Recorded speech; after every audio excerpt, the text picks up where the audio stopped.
A local council impacted by the latest flooding in northwest New South Wales is calling for immediate assistance to patch up roads damaged by ongoing severe weather. The prolonged flooding is preventing farmers from transporting cotton and meat to market, and consumers could bear the cost. This is where cotton grown in Warren is supposed to end up after it's harvested, wrapped up into cotton modules ready to be processed. The local cotton factory, known as the Gin, then turns the cotton into bales before it's sent to a nearby port to be exported. But cotton farmer and local councillor Greg Whiteley says many of his fellow farmers are struggling to move their cotton because roads are routinely cut off by floodwaters. The road infrastructure that we need to get our products to cities or overseas is deteriorating because of the length of the wet weather as much as the height of the wet weather. Relentless flooding has also cut cattle farmers off from neighbouring towns, preventing them from getting their stock to sale yards and abattoirs. The short term of meat, possibly, basically because the abattoirs scramble. Mr Coles and Mr Woolworths demand X per week, and you've seen today the roads are not suitable to take big transports on.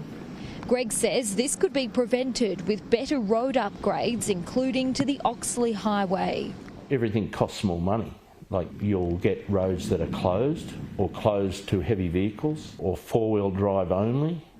Warren Shire Council estimates 40% of the town's roads have been damaged by floods.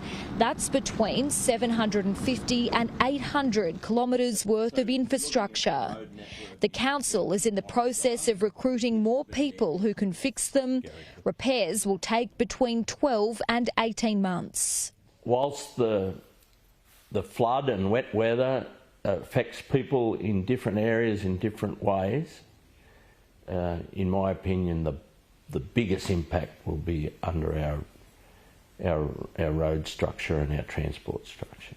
Warren Shire Council estimates the last 18 months of floods have caused between $8 and $10 million worth of damage to roads.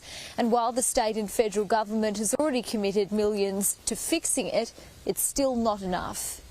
Disaster assistance for local councils is jointly funded through the Commonwealth State Disaster Recovery funding arrangements. The New South Wales government says it's working through 5 current reimbursements totalling around $3 million with Warren Shire Council. This is in addition to more than $1.1 million for emergency works and $241,000 for immediate reconstruction works already paid to Warren Shire Council earlier this year. I've seen areas that have been fixed 4 times in the last 10 years. Because it was just done back to the standard. So Warren Shire is encouraging Roads and Maritime and state government to do things better so that it doesn't have to be done again. Warren will have access to more funding to better infrastructure under a new $200 million state and federal funding initiative. The challenge now is getting access to roads to get a full picture of the damage.